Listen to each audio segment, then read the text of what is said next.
আসসালামু আলাইকুম। সঞ্চয়পত্র নাকি এফডিআর, কোনটা আপনি করবেন? কোনটা আপনার জন্যে?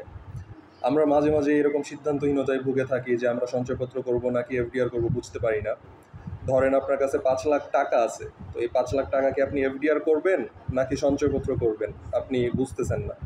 তো এই সিদ্ধান্তহীনতা থেকে বেরিয়ে আসতে আপনাকে শুধুমাত্র একটা প্রশ্ন করতে হবে নিজেকে। সেই প্রশ্নটা কি? আপনার কি এই যে এই ৫ লাখ টাকা, এটা কি অদূর ভবিষ্যতে, ধরেন ৬ মাস বা ১ বছরের মধ্যে দরকার পড়বে?